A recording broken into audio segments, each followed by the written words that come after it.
They say the loneliest place in the world is not an empty house on Christmas Eve, but a crowded room where nobody truly knows your heart. Benjamin Carter had built one of the largest investment companies in the country, owned homes in 3 states, and could buy almost anything money could offer. Yet as his black SUV rolled through the snow-covered streets of the small Vermont town where he had grown up, he felt like a stranger returning to a life that had forgotten him. Every storefront was covered with evergreen garlands and warm white lights. Children laughed while carrying cups of hot chocolate. Families gathered around decorated windows, hanging ornaments and singing old Christmas songs that Benjamin had not heard since he was a boy. His driver slowed as they passed the old town square where a giant Christmas tree stood in the center, glowing beneath the evening sky. Benjamin looked away. The holidays had stopped meaning anything to him a long time ago. 3 years earlier, after losing both of his parents within months of each other, he had buried himself in work until success became the only thing he had left. His grandmother, Eleanor Carter, never stopped trying to bring him home. Every December she called, asking him to spend Christmas with the family. Every December he found an excuse. But this year she had simply said, "I do not want your money, Benjamin. I just want one more Christmas with my grandson." So he came. The old Carter house sat at the edge of town, wrapped in fresh snow and soft golden lights. As soon as he stepped inside, the smell of cinnamon, pine, and homemade cookies filled the air. His cousins, aunts, and uncles greeted him warmly, but after the hugs and laughter faded, the questions arrived exactly as he feared. "Are you seeing anyone? Did you finally find someone special?" Eleanor smiled from her favorite chair beside the fireplace. "A man can build a fortune," she said gently, "but he should not spend Christmas alone." Benjamin forced a smile and changed the subject, but the words stayed with him. Later that evening, needing air, he walked alone through the quiet streets while snow drifted softly around him. The town looked almost untouched by time. Then he noticed a woman kneeling beside a broken wooden bench outside the public library. She was carefully wrapping scarves around 2 elderly people sitting nearby, making sure they stayed warm. Her coat was old, and her gloves looked worn, but she moved with quiet kindness, never expecting anything in return. Benjamin watched as a group of townspeople walked past without speaking to her. One woman even pulled her child a little closer as they passed. Curious, he stepped into the small bakery across the street and asked the owner who she was. The older man sighed before answering. "That is Ava Mitchell. Good heart, hard life. Around here people think she brings bad luck." Benjamin looked back through the window. Ava thanked the elderly couple with a gentle smile before carrying a box of books toward the library entrance. She seemed completely unaware that the world had decided not to see her. At that exact moment, Benjamin's phone buzzed. A message from his grandmother appeared on the screen. "Bring someone to Christmas dinner tomorrow night. No excuses this year." Benjamin looked from the message to the quiet woman standing alone beneath the falling snow. An impossible idea crossed his mind, strange enough to make him laugh at himself. But as he watched Ava disappear through the library doors, he realized that for the first time in years, Christmas had placed something unexpected in his path. Ava Mitchell arrived at the library every morning before sunrise, long before the first children came to return their books or the elderly regulars gathered around the fireplace to read the newspaper. The old brick building stood near the center of town, surrounded by snow-covered maple trees and decorated with simple Christmas lights that she had carefully hung herself a few days earlier. The decorations were not expensive, but they made the place feel warm, and for Ava that was enough. She unlocked the front door, switched on the lamps one by one, and placed a kettle of hot cider near the reading corner because she knew some of the older visitors could not always afford a warm drink during the winter. Her days were quiet and predictable. She organized shelves, repaired torn pages, and read holiday stories to children whose parents were working late. Every Wednesday afternoon, she delivered books and homemade soup to a nearby retirement home where many of the residents had no family left to visit them. The old men called her Sunshine because she never forgot a birthday, and the older women insisted that one day someone would finally see the goodness they had always known lived inside her. Ava only smiled whenever they said it. She had learned a long time ago not to expect kindness from the rest of the town. As she walked home that afternoon carrying a basket of donated blankets, 2 women standing outside the grocery store lowered their voices when they saw her approaching. One of them turned away while the other simply shook her head. Ava had heard the whispers for years. Some people believed she brought misfortune because a terrible accident had happened near her family many Christmases ago. Others claimed strange stories that had grown larger with time until they no longer resembled the truth at all. She never defended herself. She understood that people often preferred easy answers over difficult truths. Instead, she kept walking and stopped beside an elderly neighbor struggling to carry firewood through the snow. Without saying a word, she picked up half the stack and carried it to the small house at the end of the road. The old man thanked her with tears in his eyes. "You are too good for this town," he whispered. Ava smiled gently. Maybe this town just needs a little more time.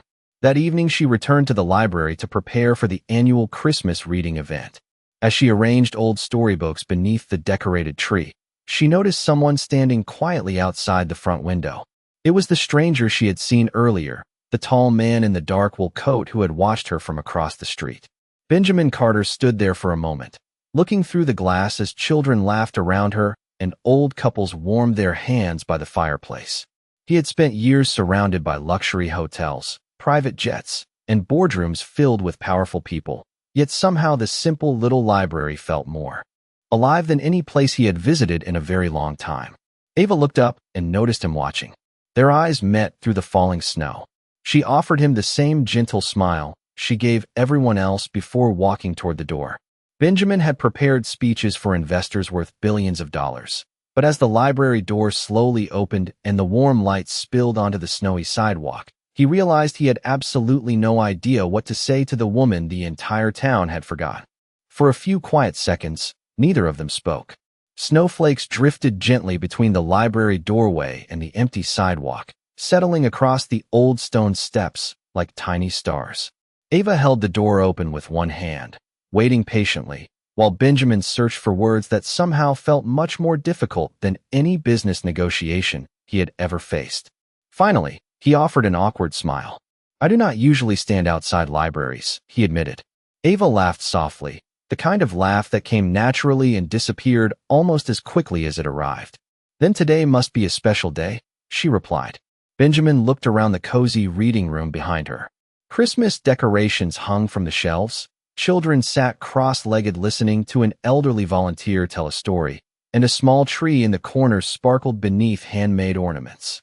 It was simple. Nothing about the place was expensive or impressive by the standards of the world he lived in, yet something about it felt strangely comforting. Ava noticed him looking at the decorations. "The children made most of them," she explained. "Some of them do not have much at home, so we try to make the holidays feel a little brighter."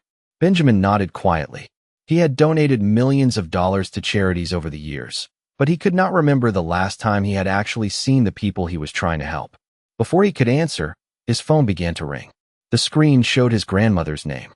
He stepped outside to answer. Eleanor did not waste time. "Have you found someone to bring tomorrow night? Or should I prepare another empty chair for you?" Benjamin looked back through the library window. Ava was helping a little girl hang a paper snowflake on the tree, kneeling down so they could place it together. The child wrapped her arms around Ava before running back to the story corner.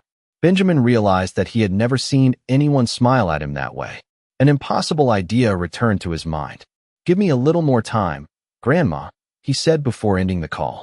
When he walked back inside, Ava was stacking books behind the front desk. Benjamin took a deep breath. "I know this is going to sound strange," he began. Ava looked up with quiet curiosity. "My family is having a Christmas dinner tomorrow night, and they believe I should not spend the holidays alone." Benjamin paused, almost embarrassed by what he was about to ask. "I was wondering if you would be willing to pretend to be my girlfriend for one evening."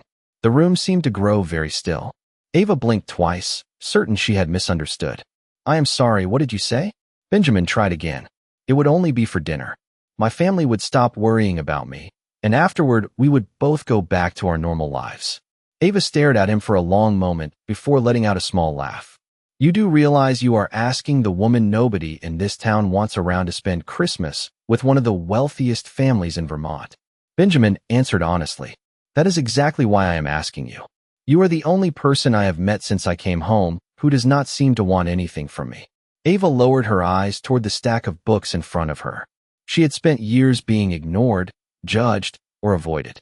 No one had ever looked at her the way this stranger was looking at her now, not with pity, but with simple sincerity. Outside, the church bells began to ring across the town square as the first evening lights came on. Ava looked through the window at the falling snow, then back at Benjamin. "What makes you think I am not the one who should be afraid of saying yes?" she asked softly. Ava stood quietly behind the library desk after Benjamin asked his impossible question. Outside, the snow continued to fall across the old town square, covering the streets in a blanket of white while Christmas lights shimmered in the windows of nearby shops. She had spent years trying to become invisible. It was easier that way. People could not hurt you if they never truly looked at you. Yet somehow this stranger had walked into her quiet world and asked her to stand beside him where everyone would have no choice but to see her. She folded her hands together and studied Benjamin's face. He did not look arrogant the way wealthy people were often described in magazines. In fact, he looked tired. There was a sadness behind his eyes that expensive suits and successful companies had never managed to hide. "Why me?" she asked softly. Benjamin thought about the answer for a moment. He could have said that his grandmother wanted him to bring someone to dinner. He could have admitted that he was simply trying to avoid another lonely Christmas. But neither answer felt complete. "Because when I looked through that window," he said quietly, "you were the only person in this town who seemed to make everyone else feel less alone." Ava lowered her eyes. No one had ever described her that way before. Most people only remembered the rumors. Benjamin reached into the inside pocket of his coat and placed a simple business card on the desk. "There are no conditions. If you say no, I will leave and never bother you again. But if you say yes, I would like to take you to dinner tomorrow night and introduce you to my family. We can tell them whatever makes you comfortable." Ava picked up the card but did not look at it. The silence between them felt strangely peaceful. Finally, she smiled, although there was still uncertainty in her voice. "I have one condition." Benjamin nodded immediately. "Anything. You do not pay me. If I agree to this, it will not be because I need your money." Benjamin almost laughed from relief. That was the first time in years someone had refused something he could buy. "Deal," he answered. Ava looked around the library one last time before locking the front door. The children had gone home. The fireplace had burned low, and only the Christmas tree remained glowing softly in the corner. She slipped the key into her coat pocket and stepped outside beside him. They walked slowly through the town square without speaking. A group of local residents noticed them together and quietly stared as they passed. One older woman frowned in confusion. Another whispered something to her husband.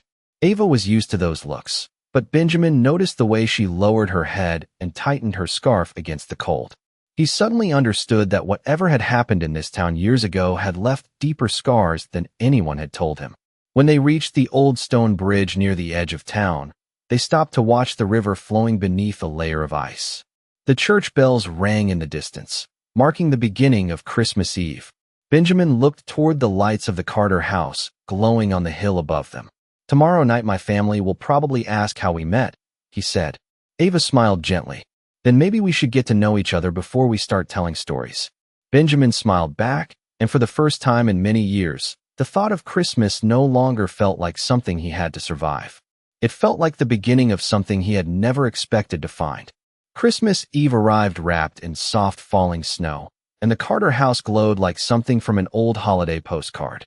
Evergreen wreaths hung from every window, candles flickered along the front porch, and a giant pine tree covered in white lights stood proudly in the front yard.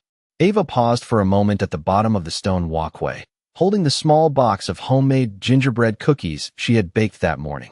She had almost decided not to come. More than once she had stood in front of her mirror wondering if she belonged anywhere near a family like this. Benjamin noticed the uncertainty in her eyes as he stepped out to meet her. He was dressed simply, wearing a dark wool coat instead of the expensive suits the business world expected him to wear. "You came," he said quietly. Ava smiled. "I almost did not." Benjamin gently opened the front door for her. "Then I am glad you changed your mind." Warm laughter and the smell of cinnamon drifted into the cold evening air as they entered together. Conversations inside the house slowly faded when everyone noticed the unexpected guest standing beside Benjamin Carter. A few relatives exchanged surprised looks, but before anyone could speak, Eleanor Carter rose from her chair near the fireplace. Her silver hair reflected the soft Christmas lights as she walked directly toward Ava. For one long second, Ava expected the same uncertain expression she had seen on so many faces throughout her life. Instead, Eleanor reached out and took both of her hands. "You must be Ava," she said warmly. "I have been hoping to meet the woman who finally convinced my grandson to come home." The tension disappeared almost instantly. Benjamin's younger cousins hurried over to introduce themselves, and one little girl tugged gently on Ava's sleeve. "Would you help me put the star on the tree?" she asked. Ava looked toward Benjamin, almost asking permission. He simply smiled. The little girl led her across the room, and together they carefully placed the golden star at the top of the enormous Christmas tree. Everyone applauded softly. For the first time in years, Ava felt something she had almost forgotten. She felt welcome. Dinner was loud, warm, and filled with stories. Benjamin found himself laughing more than he had in months. His grandmother watched quietly from the end of the table, noticing the way Ava made sure everyone else had enough food before serving herself, and how she listened to every family story as though it truly mattered. After the meal, a sudden knock echoed through the house. Benjamin opened the front door and found old Mr. Henderson standing outside with a broken heater in his truck. Before anyone else could react, Ava quietly put on her coat and offered to help deliver blankets from the library storage room to several elderly neighbors before the temperature dropped overnight. Benjamin followed her without hesitation. Together they drove through the snowy streets, leaving boxes of blankets, soup, and Christmas gifts at small houses scattered around town. At every stop, people smiled when they saw Ava. Elderly couples hugged her. Children ran to greet her. Benjamin could not understand it. How could the same town that whispered about her also depend on her so deeply? As they finished the last delivery, an old woman touched Benjamin's arm and looked at Ava with tears in her eyes.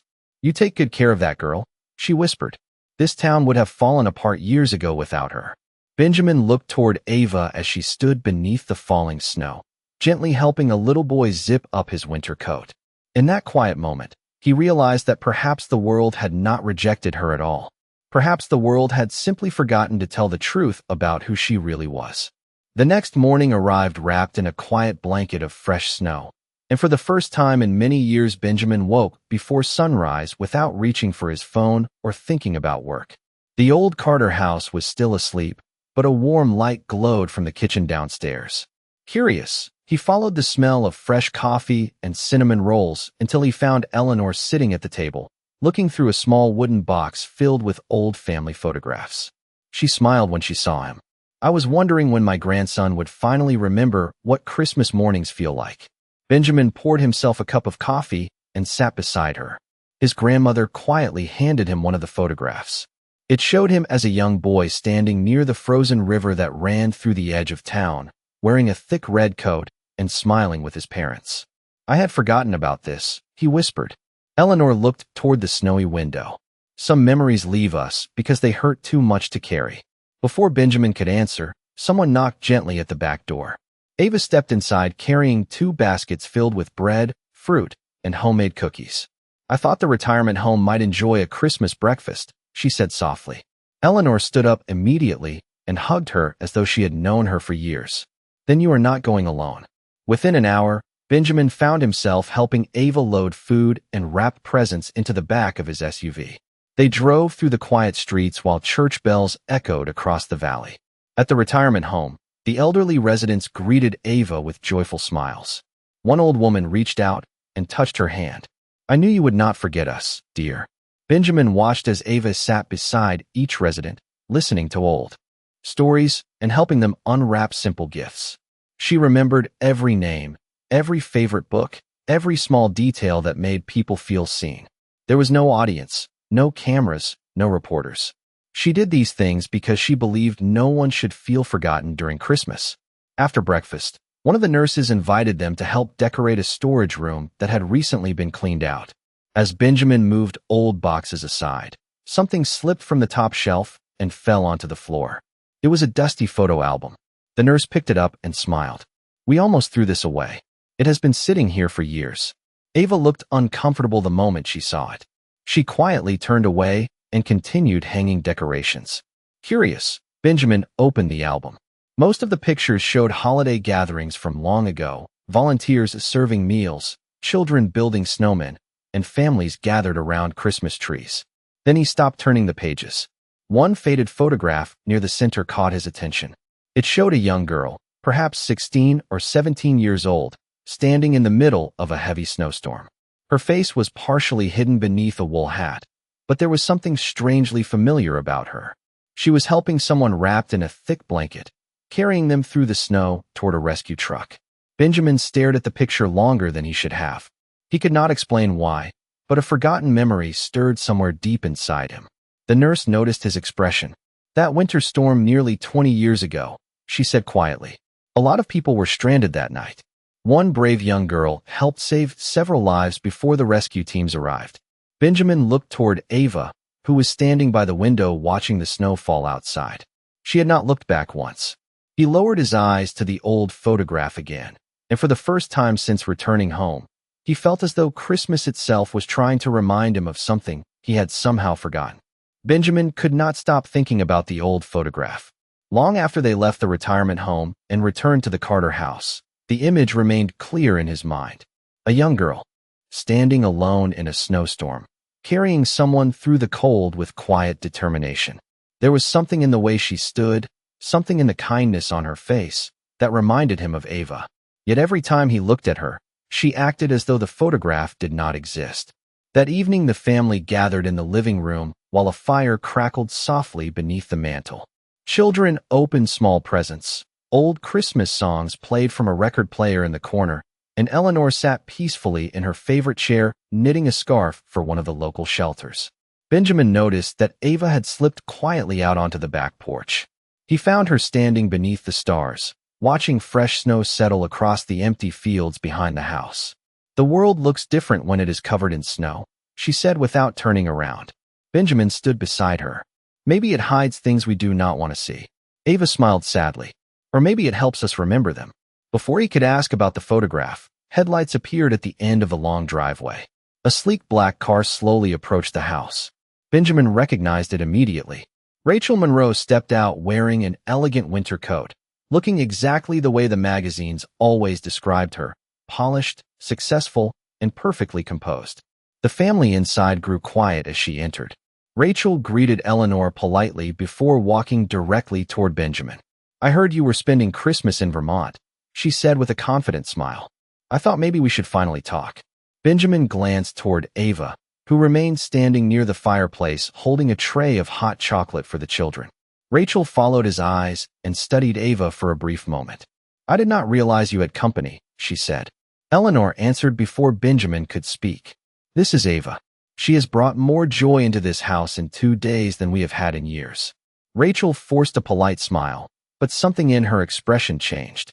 Throughout the evening she stayed close to Benjamin, reminding him about business meetings waiting in New York, charity galas, and the life they once planned together.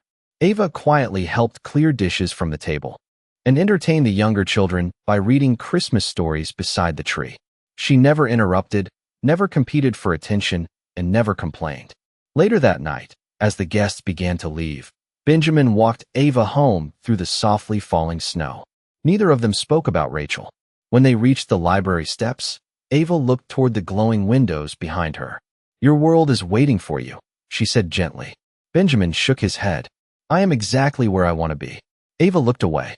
"People like me do not belong in worlds like yours." Benjamin took one slow step closer. "Maybe I spent too many years living in the wrong world." Ava did not answer. She simply wished him a Merry Christmas and disappeared inside the library. Benjamin stood there alone until the lights inside went dark. Back at the Carter house, Eleanor was waiting for him. Without saying a word, she handed him an old folded letter sealed inside a worn envelope. Across the front, written in careful handwriting, were 5 simple words. "For Benjamin, when he comes home." Benjamin sat alone beside the dying fire after everyone had gone to bed, holding the old envelope carefully in his hands. The paper had yellowed with age, and the edges were worn as though it had been opened and closed many times before finally finding its way to him. Eleanor stood quietly by the window, watching the snow drift through the darkness outside. "I promised I would only give you that letter when you were ready to understand it," she said softly. Benjamin broke the seal and unfolded the single sheet inside. The handwriting was neat and familiar, though he could not remember where he had seen it before. The letter was dated 18 years earlier, only a few days after the terrible winter storm that had nearly taken his life. It spoke about a frightened young girl who had found a boy unconscious near the frozen river after his sled had broken through the ice. The rescue teams could not reach him because the roads were blocked by snow, so the girl dragged him through the storm until help finally arrived. At the bottom of the page, one sentence had been underlined. She begged us never to tell the boy her name, because she did not want anyone to think she was a hero. Benjamin lowered the paper slowly.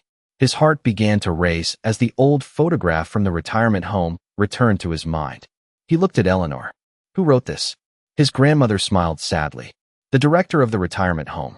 She kept that letter because she believed one day the truth would matter. Benjamin could barely speak. Ava? Eleanor nodded. She was just a child herself, but she refused to leave you there. She stayed beside you until the ambulance came, then disappeared before you woke up. Benjamin closed his eyes. Fragments of forgotten memories began to return. A pair of gentle hands pulling him through the snow. A soft voice telling him to stay awake. The faint glow of Christmas lights in the distance.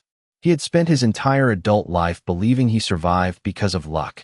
He never knew someone had carried him home. The next morning, the entire town gathered around the great Christmas tree in the square for the annual holiday celebration. Children laughed, choirs sang old carols, and families stood together beneath strings of white lights. Ava arrived quietly, carrying a basket of books to donate for the town fundraiser. She planned to leave before anyone noticed her. Instead, she found Benjamin waiting near the tree. Rachel stood nearby, dressed elegantly, expecting him to return with her to New York after the celebration. Benjamin walked past her without hesitation and stopped in front of Ava. I remember now, he said softly. Ava's smile faded. I do not know what you mean. Benjamin held up the old letter. You saved my life. The people standing nearby slowly grew silent. Ava looked down at the snow beneath her feet. It was a long time ago, she whispered. It did not matter. Benjamin shook his head. It mattered to me. Rachel stared at the letter in disbelief, while several older townspeople exchanged uncertain glances. One elderly man stepped forward and removed his hat. Then another did the same. Little by little, the people who had spent years believing the stories they had been told began to realize that the woman they had quietly pushed aside had been carrying a truth far more beautiful than any of them had imagined. Ava looked around the square, seeing faces that had once turned away from her now filled with quiet regret. A single tear slipped down her cheek, not because she had been proven right, but because after so many lonely Christmases, someone had finally remembered the truth.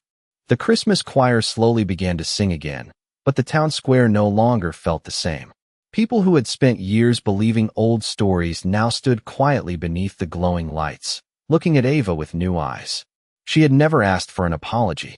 She had never tried to prove anyone wrong. She had simply continued living with kindness, carrying a burden that was never hers to carry. Benjamin stepped closer, still holding the old letter in his hands. I spent my whole life believing success meant building something bigger than everyone else, he said softly. But the greatest thing anyone ever built for me was a second chance, and I never even knew who gave it to me. Ava looked toward the great Christmas tree standing in the center of the square. Snowflakes drifted gently through the lights, settling across the branches like tiny stars. You do not owe me anything, Benjamin, she whispered. You were just a scared little boy. Benjamin shook his head. No. I owe my life to someone who never asked for recognition, and I almost walked past her without ever knowing her story. Rachel stood a short distance away, watching everything unfold. For a long moment she said nothing. Then she slowly walked toward Ava and offered a small, sincere smile. I thought I knew what kind of man Benjamin needed, she admitted, but I think he has been looking for you his entire life. With quiet grace, she wished them both a Merry Christmas before turning and walking away through the falling snow. No one tried to stop her. Eleanor Carter stepped forward carrying a small wooden box. She placed it gently into Benjamin's hands. Your grandfather gave this to me many years ago, she said. He told me that the right gift should only be opened when someone finally understands what love really means. Benjamin opened the lid. Inside rested a simple silver ring, elegant but modest, nothing like the expensive jewelry displayed in the windows of New York. Eleanor smiled through tears. Your grandfather bought that ring after they spent their first Christmas together with almost no money at all. He always said the best promises are never measured by their price. Benjamin looked at the ring, then at Ava. The crowd around them seemed to disappear. The choir faded into the distance. Even the softly falling snow felt perfectly still. A few days ago, he said, I asked you to pretend to be part of my life because I was afraid of spending Christmas alone. I thought I needed someone to help me survive the holidays. He took one gentle step closer. But now I know the truth. You were never the answer to my loneliness. You were the reason I finally remembered who I was meant to be. Ava felt tears fill her eyes as Benjamin held out the little silver ring. I cannot promise you a perfect life, he said quietly. But I can promise that I will never let another Christmas pass without telling you how grateful I am that you found me all those years ago. Ava looked around the town square. The people who had once turned away from her were smiling through tears. Children gathered beneath the tree. Elderly neighbors held each other's hands. The whole town seemed brighter than she had ever remembered. She reached out and gently closed Benjamin's fingers around the ring before wrapping both of her hands around his. You already gave me the only gift I ever wanted, she whispered. You finally believed the truth. The church bells began to ring across the valley as the first stars appeared above the snow-covered rooftops. Benjamin and Ava stood together beneath the glowing Christmas tree while the town around them celebrated not a miracle that had fallen from the sky, but a simple truth that had waited many years to be remembered. Sometimes the greatest gift we receive is not finding the right person. It is discovering that they were quietly saving our hearts long before we ever knew they were there.